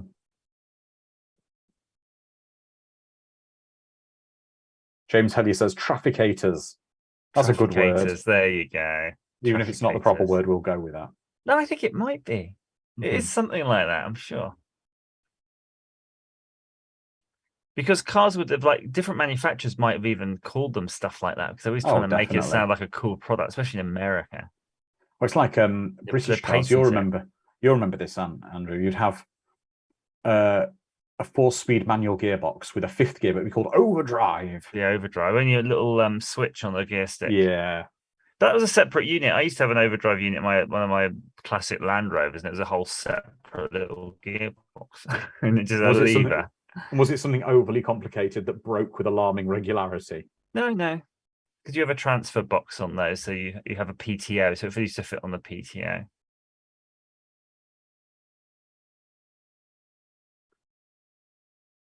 I'm quite impressed with the range of those walkie-talkies they've got. Yeah, they were always rubbish, aren't they?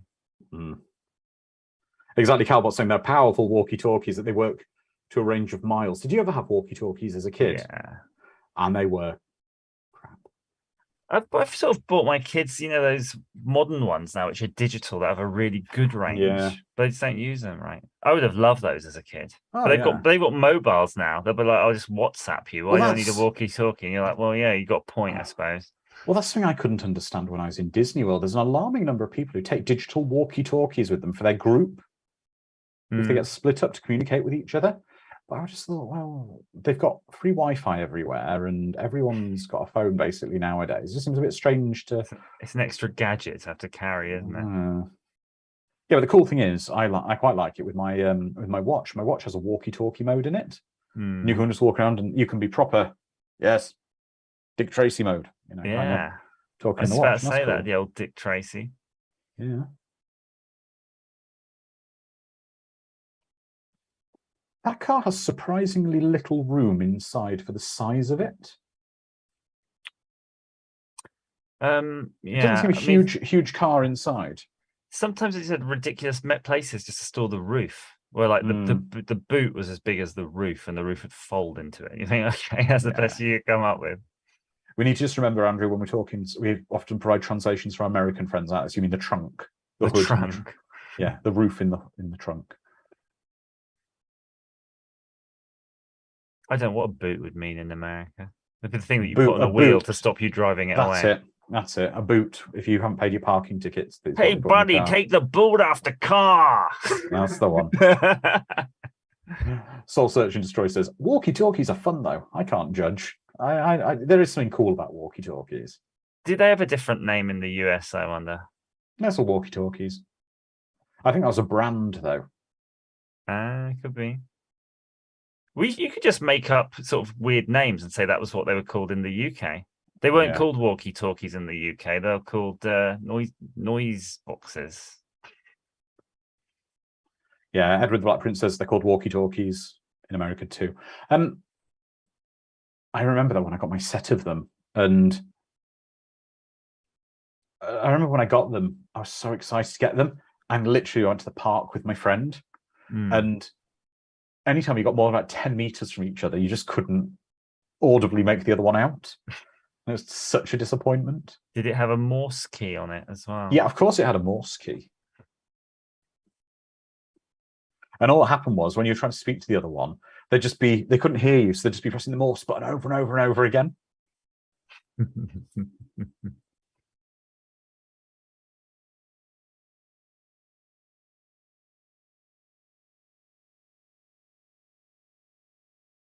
I think I know how this scene was done with the two of them on opposite sides of the lamppost. I think I know where the division point was in the effect, but I'll go with it.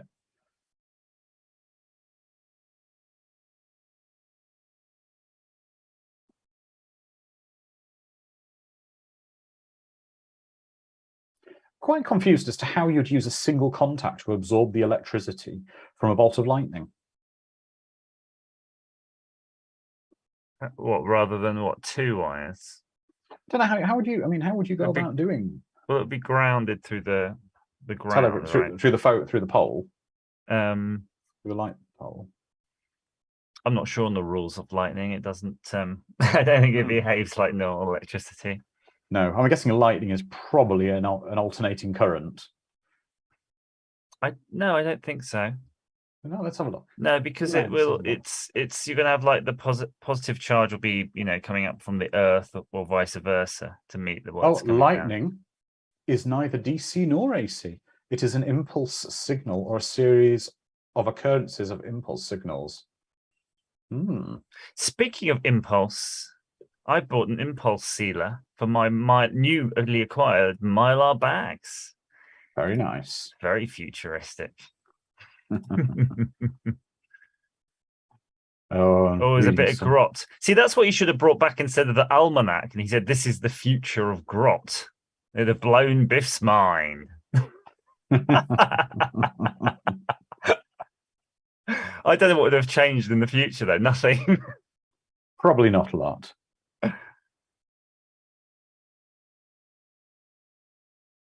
Oh, I was going to say, this is such. We were discussing last week. This is such an American kind of dance thing that for us Brits at schools, we'd never have anything on this scale or looked like this. It would just be, if you were lucky, it would be a private DJ they'd hired playing music on a very distorted sound system. Really lame disco.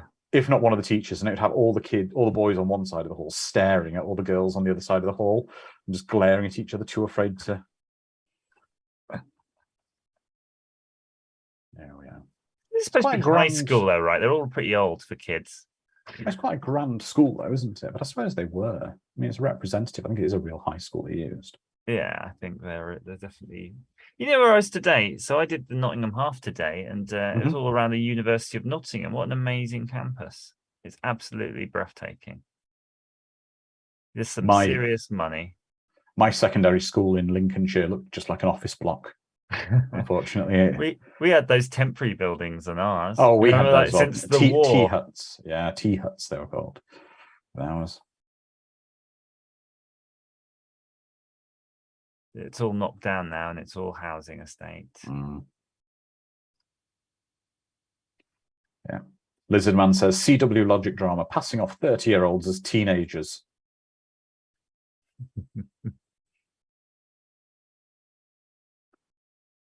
I can't help but feel that Mr. Strickland here could have potentially stopped an attempted assault of Lorraine had he intervened with Biff a little more strongly.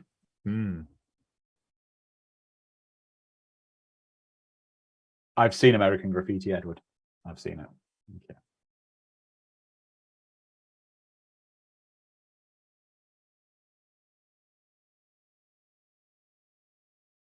Yes, Sharon. The cast of Grease pushed the envelope for acceptable passing of teenagers.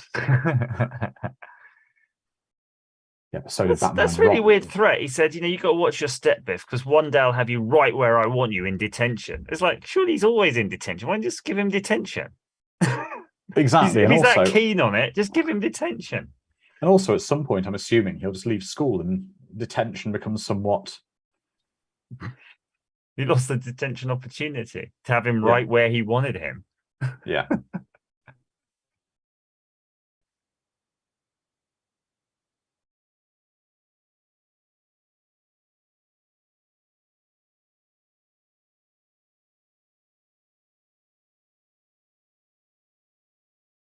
So I always assumed Strickland was the principal, but I don't know if he is the principal here, because it just said by his door, discipline. Is he the discipline teacher? Who just dishes out detentions and punishments. Yeah.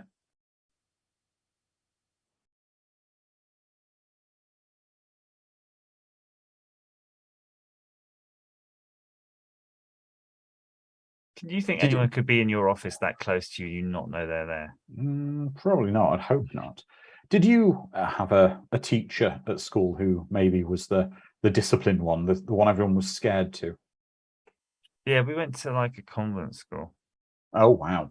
So they were all pretty up on that. But yeah, we had a few nutters. Was it like the nun? Did you have the nuns out of the Blues Brothers with big rulers who were whipping at you? It was all like that. But yeah, it's all right.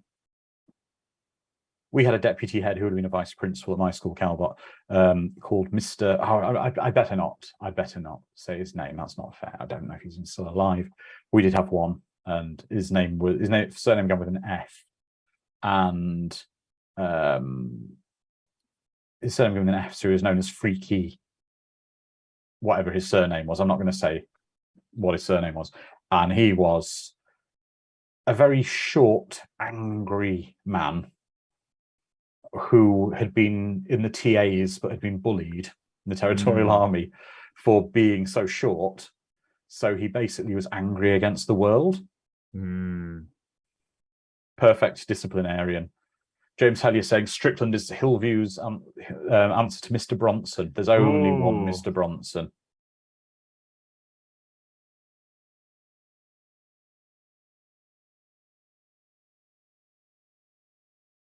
I forgot this twist. Yeah.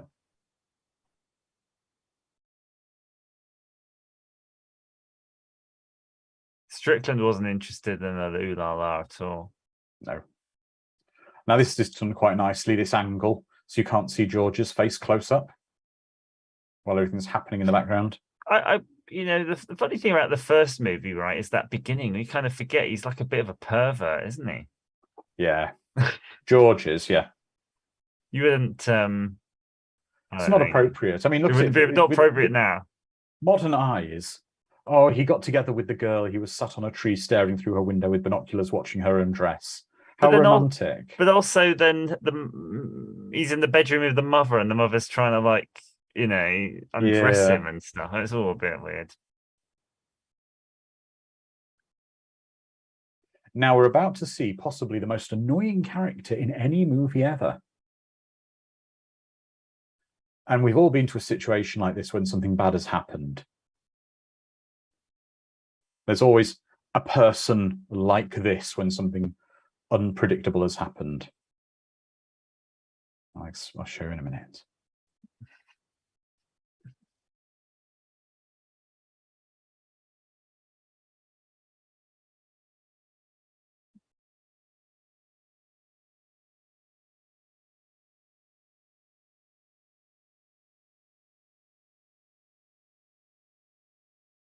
And we're going to see him now. The guy in the red tie, the most annoying man in any movie ever.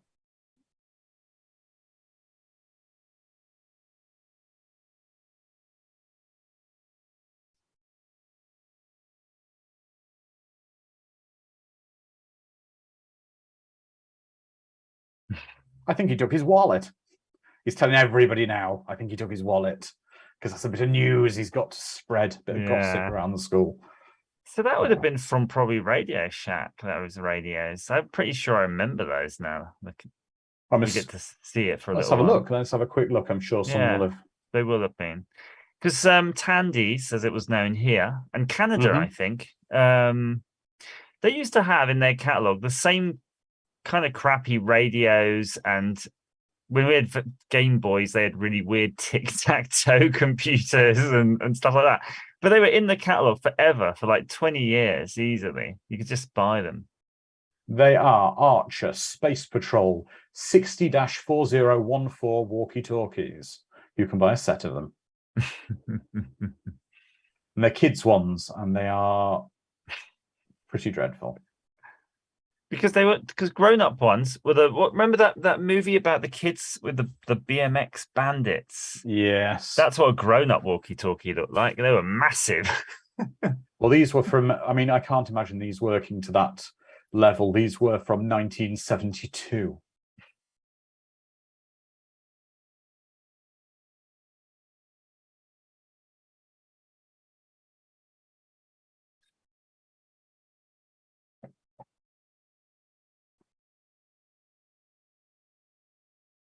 Exactly. Lizard Man says, well, if you think he robbed him, why aren't you doing anything about it? That guy. And Sharon's saying, is Doc keeping all time jumps organized? Does he really know where to go now?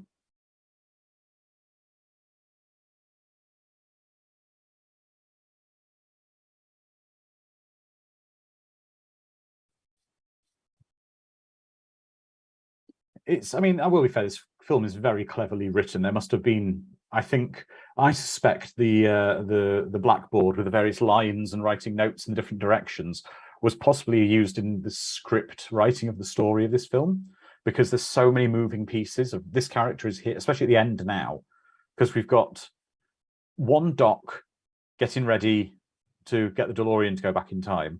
We've got the other Marty doing the events of the first film.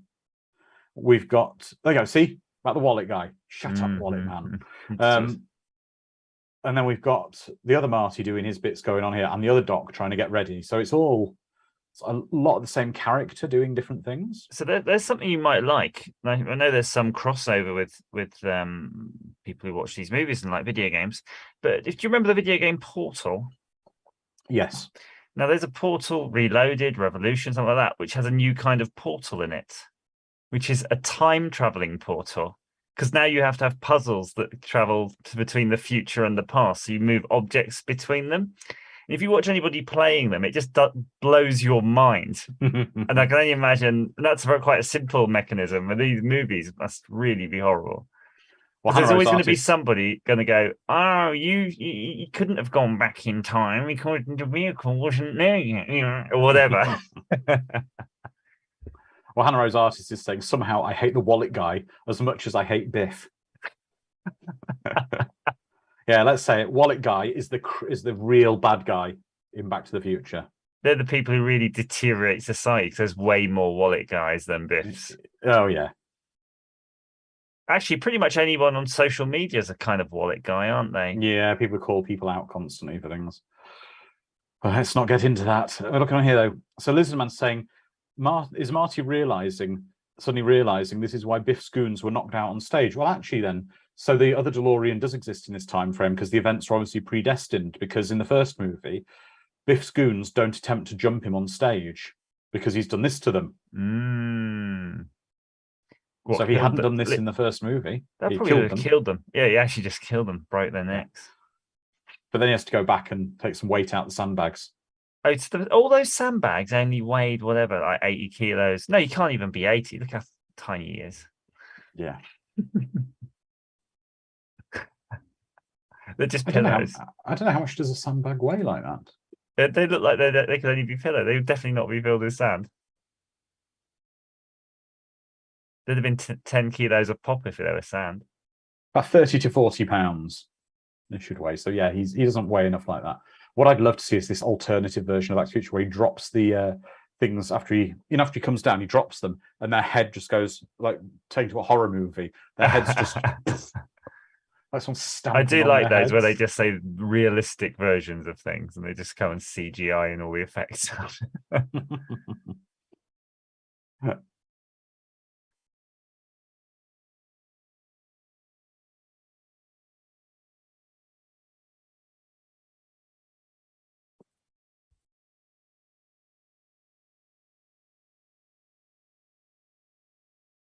Oh, Marty. He knows his weakness.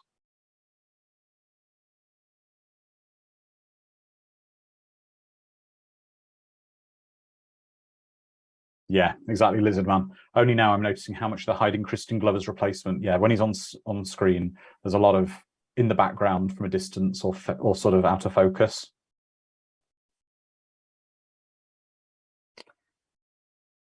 So, Andrew, can you tell us a little bit about the Vista Glide special effect that they pioneered in this movie?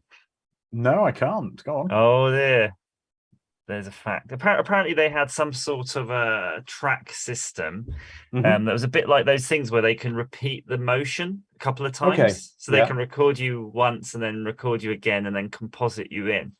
And I think that's how they did some of the effects where they're more than one person, when they're in the two of the same person in the scene. That's very, very cool, though.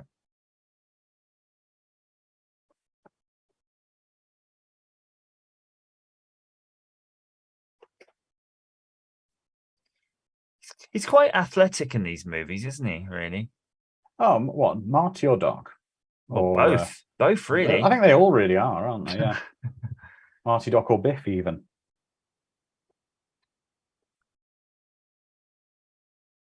And a factoid has just popped up on my desktop saying that this is I think he's dead now, isn't he? Carl Sagan, his favorite time travel movie. Well, that's pretty excellent. But he wasn't really a time travel specialist. He was just more about the stars. So if it was Stephen Hawking's favorite time travel movie, then you know that had been rubber stamped. Yeah.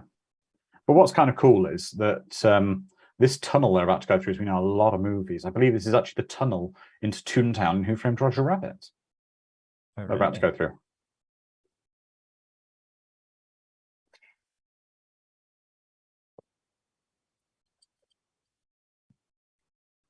Is it one of these things in like Los Angeles somewhere where it's literally just like a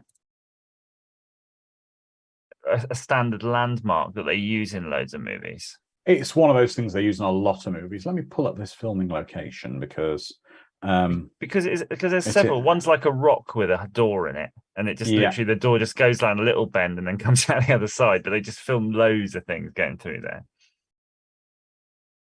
Oh look, filming and production locations. It's Griffin Park Tunnel. Park Tunnel. Griffith Park, sorry. I think I'm which was used in The Back to the Future. It was used in a lot of films. In Terminator, it was used in Airplane. It was used in Hook. Strange enough, there's a lot of places. It was used, a lot of movies. A lot of movies it was used in. Good God, it was used. I think I've seen this thing. This tunnel. Oh. Well, Hannah Rose Artist says Griffith Park, and yes, it's a lovely place. You live near, live in California, if I'm right, don't you, Hannah? So that's pretty cool. Yeah, Griffith Park Observatory gets used in a lot of movies. That's that really cool observatory on the top of the sort of the hill. It's used in a lot of movies and TV shows.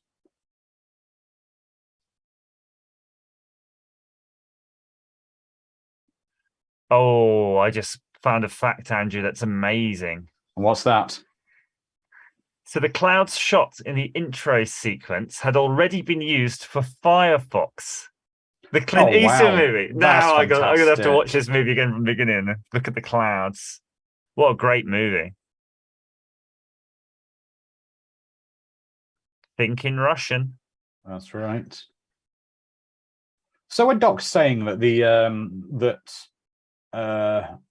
Biff's car would tear through him like through the DeLorean, like tinfoil, I guess the grade of steel used in Biff's car would be quite low and quite tough. Or is it because the thickness? It would be the thickness of the panels, just purely. You know, like when you get really rubbish barbecue that's gone within a year, compared to a really high quality thing that's several. Just that's the difference. That's the thing.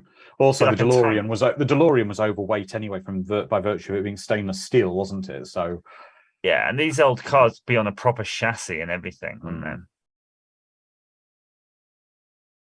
It would certainly weigh a lot more than the DeLorean anyway. I don't know, actually. The DeLorean did have a weight problem, didn't it? That was one of its problems.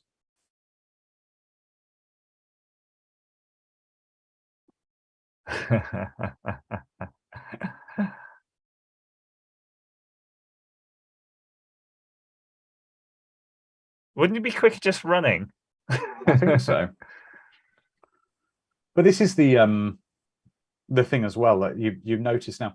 That car, I'm sure for the time, was quick, but it probably isn't well, even by 80s standards. I don't know. I think you'd be surprised, really. Yeah, I think you'd be surprised. Not by modern car standards now, though. There's plenty of modern cars that are pretty lame. I remember, though, when a 10-second car was like, oh, he's got a 10-second car. And now you can easily get a 10-second car. Like, it could definitely go faster than it's going here. Yeah. But this is cool. With that music, we've got another flashback to the first movie. Here we go.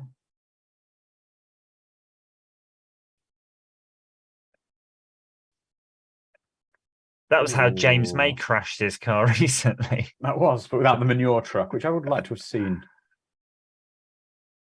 Yeah, Sharon's saying now Biff wants to be a murderer. That's the thing, though. Biff is quite happy to cross the line to murder.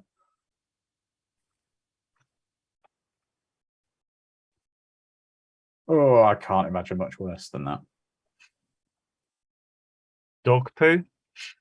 Yeah, okay. Yeah. I'll go with that. But this is one of my favorite bits in all the Back to the Future movies. When I was in Florida recently in June, on my June trip, which we don't tend to get lightning like that in the UK. I saw a lot of lightning, like cloud lightning like that, localized.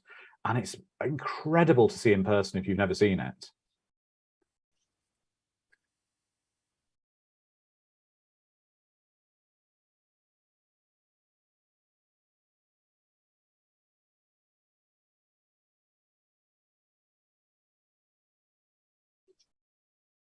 Yeah, Fraglord says, sentenced to manure for attempted murder in the first degree. And Lizard Man says, well, it's not rape, it's attempted rape, isn't it, that he tried on Lorraine. It's definitely sexual assault. Yeah, Biff was a lovely man.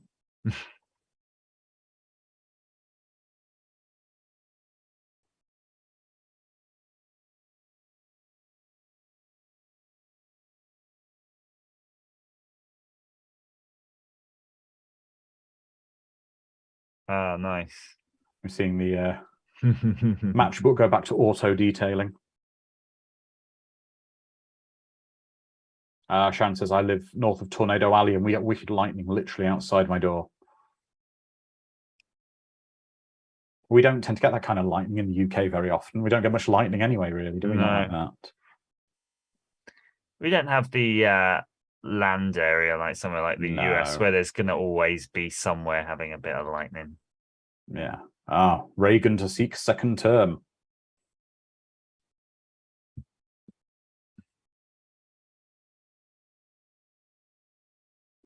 The only bit here is, why is the Doc inexplicably just flying around in the DeLorean now for no reason? Earlier, he could have landed while Marty was setting the book on fire. Yeah, that's true.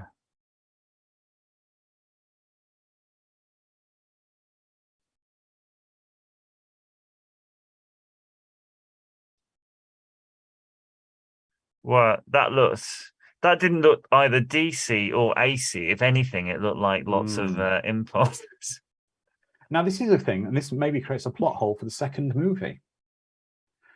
So the DeLorean now, as we know, has traveled back in time. It wasn't doing 88 miles an hour, but because it was hit by lightning, it just time traveled. Right.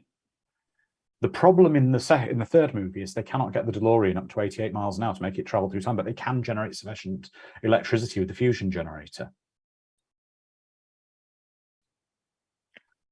So even if it damaged the DeLorean, could they not just generate a sufficient power charge to bring the car back, even if it wasn't traveling 88 Yeah, miles they could have just put some old banana skins in it, and wouldn't it use its kind of... No, the problem in the third movie is the car's engine runs on gasoline. Okay. So to get to 88 miles an hour, it requires petrol to get it to speed. Yes, Sharon, I'm sorry, talking logic. Yes. But this is such a cool scene. I love this. So kind of ominous.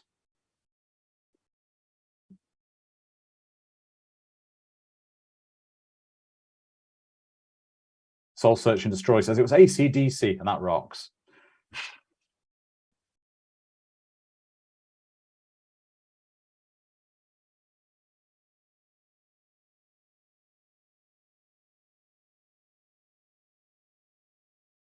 I've never really had any business with Western Union, and I know now it's just the realm of scammers and fake Nigerian princes. Wouldn't you love this kind of thing to happen, Andrew, where at some event in your life, some mysterious guy from the Western Union hands you something, just something so cool? Yeah. Well, I mean, also like getting a telegram, right? Mm. Hand-delivered telegram would be kind of neat.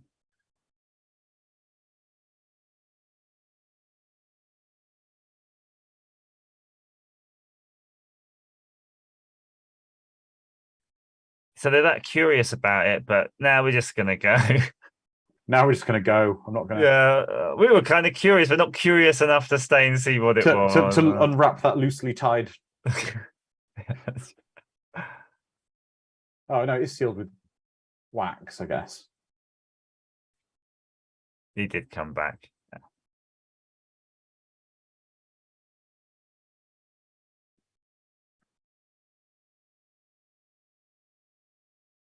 I'm going to say this movie ends on one of the best interquels of a trilogy's cliffhangers. And I think the film would be stronger if it didn't give you the tease for the third film.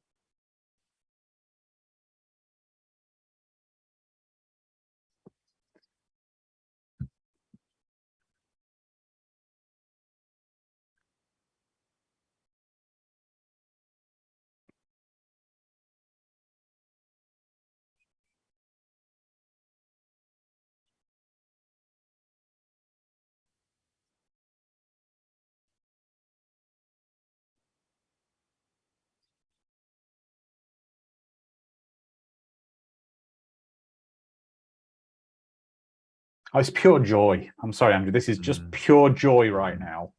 All this is so just. I maybe poke fun at bits of the film, bits of the plot, holes, but you can't deny these movies are so enjoyable. They're so good. Hannah, it's okay. Einstein will be okay, Hannah. Einstein will be okay. No, I agree. When you're watching it, just sitting in front of the telly, right? You don't think about any of this. It's just you're lost in the world of the movie. You are. You absolutely are.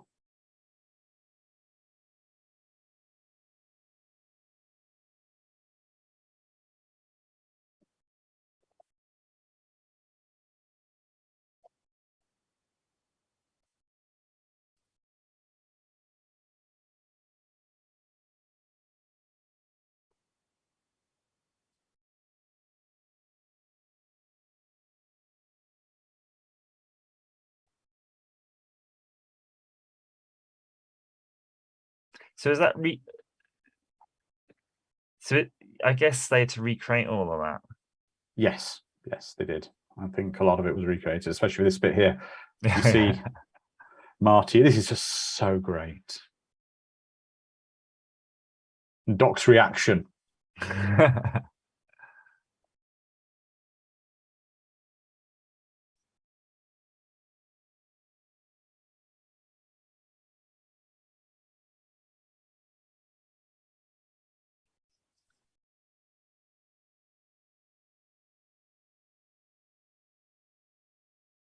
Oh. And then it says to be concluded. And I guess the third movie was pretty soon after that. There wasn't such a gap. It was about 6 months after, if I recall, because they were shot at the same time. They were shot. And now you see, this is what I don't like. I wish they didn't have this little tease of the third movie. But I suppose the marketing people and the bosses said, this is what you could have. But I kind of would have liked to have not had this at the end of it and just ended on to be concluded. I would have come out going, oh my God, oh my God.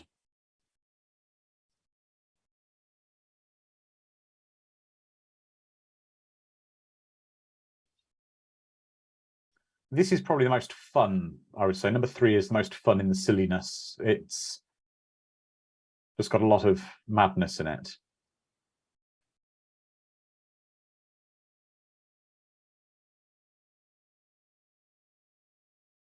There is something cool about watching the DeLorean being pulled by horses. Summer 1990. Well, everybody, that was Back to the Future Part 2. And I want to thank our special guest, Dr. Andrew Armstrong, for joining us. No problem. Thank you so much, Andrew. It's going to link to your YouTube channel for our community if they want to check out your content for more kind of crazy technical teardowns, repairs, and maybe time travel equipment. Maybe time travel in the back office in your house. But it's been absolutely wonderful, Andrew. If you could, I always ask our guests to please just give a very brief summary of this film, what it means to them, how they feel about it. I think it's really, I feel great watching it now. It's sort of filled me with that sense of wonder that I had as a kid, and I feel inspired tomorrow now to look at when I go to work and just try to get a little bit of joy to see, you know, what things could have been if we lived in the Back to the Future world of 2050. Well, everybody, please stay safe. We'll be back in 7 days with Back to the Future Part 3. We'll be concluding this epic trilogy of movies. But look after each other, be kind, and we will see you in 7 days. Bye-bye.